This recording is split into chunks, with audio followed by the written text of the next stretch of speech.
ناظرین، آج کی ویڈیو میں ہم آپ کو ایک ایسی شخصیت کے بارے میں بتاتے ہیں کہ جس کو پاکستان کا محسن کہا جائے تو کچھ غلط نہ ہوگا۔ شاید آپ اس شخصیت کے بارے میں نہ جانتے ہوں، لیکن آج کی ہماری ویڈیو دیکھنے کے بعد آپ جان جائیں گے۔ جی ہاں، میں بات کر رہا ہوں حکیم محمد سعید کی۔ روزہ دار حکیم محمد سعید کو اس دن کیا خبر تھی کہ ان کی زندگی کا آخری دن ہے۔ وہ قوم کے ایک عظیم محسن، سندھ کے سابق گورنر، ہمدرد فاؤنڈیشن پاکستان کے بانی، سیاستدان اور پاکستان کے مشہور زمانہ طبیب تھے۔ ان کی شہرت کا ڈنکا بیرون ممالک تک پھیلا ہوا تھا۔ قوم کے اس عظیم محسن، سندھ کے سابق گورنر، طب اور ادویہ سازی کے ادارے، ہمدرد فاؤنڈیشن پاکستان کے بانی، سربراہ، ممتاز سماجی شخصیت، سیاستدان اور پاکستان کے نامور طبیب حکیم محمد سعید کو 17 اکتوبر 1998 کو ایک حملے میں قتل کر دیا جاتا ہے۔ اس حملے میں ان کے نائب حکیم عبدالقادر اور ایک ملازم ولی محمد بھی قتل ہوتے ہیں، جبکہ ایک ماتحت حکیم سید منظور علی اور ذاتی محافظ عبدالرزاق زخمی ہوتے ہیں۔ پولیس خفیہ اداروں اور استغاثہ کے مطابق قتل کے اس مقدمہ میں جن لوگوں کو ملزم نامزد کیا گیا، ان کا تعلق الطاف حسین کی تنظیم متحدہ قومی موومنٹ یا MQM سے ہوتا تھا، لیکن الطاف حسین اور MQM نے ہمیشہ اس الزام کو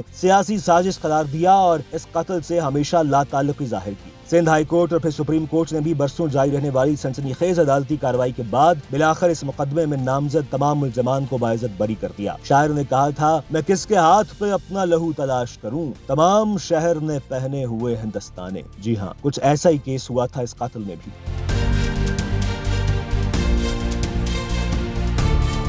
سوال یہ ہے کہ اگر قتل انہی نامزد ملزمان نے کیا تھا تو بری کیوں کیے گئے، اور اگر ان ملزمان نے قتل نہیں کیا تو وہ نامزد کیوں کیے گئے، اور اگر نامزد ملزمان قاتل نہیں تھے تو پھر قتل کس نے کیا؟ آخر یہ پتہ لگانا بھی تو پولیس کا اور تحقیقاتی اداروں کا کام تھا۔ اب وہ کسی مصلحت کے تحت ناکام ہوئے یا کچھ اور؟ حکیم محمد سعید 9 جنوری 1920 کو برٹش انڈیا کے مرکزی شہر دلی میں طب مشرق سے منسلک ایک نامور گھرانے میں حکیم حافظ عبد المجید کے گھر پیدا ہوئے۔ وہ اپنے 3 بھائیوں میں سب سے چھوٹے تھے۔ ان کے والد نے 1906 میں دلی میں طب و حکمت کا ادارہ ہمدرد دواخانہ قائم کیا۔ 1922 میں والد کے انتقال کے وقت حکیم سعید کی عمر محض 2 برس تھی۔ اس لیے دواخانے کا انتظام پہلے ان کی والدہ رابعہ بیگم کے سپرد رہا اور پھر ان کے سب سے بڑے بھائی حکیم عبد الحمید کے حوالے کیا گیا۔ درمیانے بھائی عبد الوحید نوجوانی میں ہی چل بسے تھے۔ عربی، فارسی، اردو اور انگریزی کی تعلیم حاصل کرنے کے بعد نوجوان محمد سعید نے 1938 میں 18 برس کی عمر میں دہلی یونیورسٹی میں داخلہ لیا اور فارمیسی میں گریجویشن اور میڈیسنل کیمسٹری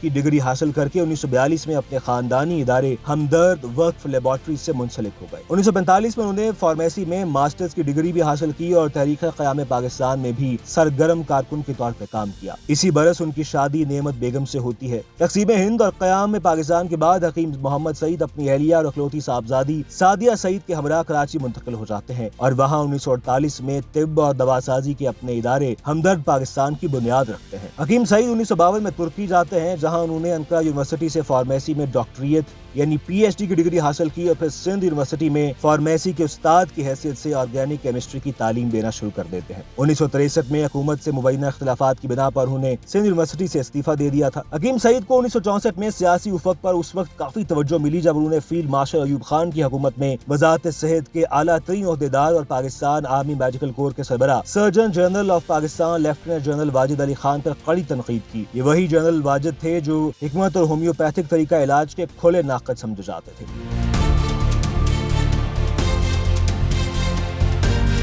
23 اکتوبر 1969 کو حکیم سعید کا ادارہ ہمدرد پاکستان بالآخر ہمدرد فاؤنڈیشن پاکستان میں ڈھل جاتا ہے اور اب وقف کی حیثیت رکھتا ہے، یعنی ادارے کا منافع فرد یا خاندان کی ملکیت نہیں ہوتا بلکہ اس کی حیثیت ایک ٹرسٹ کی سی ہوتی ہے۔ ہمدرد فاؤنڈیشن پاکستان کے زیر اہتمام 1985 میں طبی عوام کی جامعہ ہمدرد یونیورسٹی قائم کر دی جاتی ہے اور حکیم سعید ہمدرد فاؤنڈیشن کے پہلے چانسلر مقرر کر دیے جاتے ہیں اور اپنے قتل کے دن تک وائس چانسلر اور ہمدرد فاؤنڈیشن کے صدر رہتے ہیں۔ بعد انہوں نے مدینہ الحکمت کی بنیاد رکھی جو ہمدرد یونیورسٹی اور ایک میڈیسنز اینڈ ڈینٹل کالج سمیت انجینئرنگ، سائنس اور ٹیکنالوجی سمیت کئی تعلیمی اداروں اور ایک لائبریری بیت الحکمت پر مشتمل تھا۔ حکیم سعید اردو اور انگریزی کی 200 کے قریب کتابوں کے مصنف اور بچوں کے مقبول رسالے نونہال کے بھی بانی تھے۔ نونہال تو آپ نے بچپن میں ضرور پڑھ رکھا ہوگا۔ وہ تعلیم، سائنس اور ثقافت سے متعلق اقوام متحدہ کے ادارے یونیسکو کے جریدے پیامی کے مدیر بھی رہے اور دنیا بھر میں طب و حکمت کی تعلیمی سرگرمیوں کے ساتھ ساتھ بین الاقوامی سیمینارز اور عالمی اجلاس وغیرہ میں بھی باقاعدگی سے شرکت کیا کرتے تھے۔ حکیم سعید کو 19 جولائی 1993 کو گورنر آف سندھ مقرر کیا گیا اور وہ 23 جنوری 1994 تک اس منصب پر فائز رہے۔ حکومت پاکستان نے انہیں 1966 میں ستارہ امتیاز اور بعد از وفات نشان امتیاز سے بھی نوازا تھا۔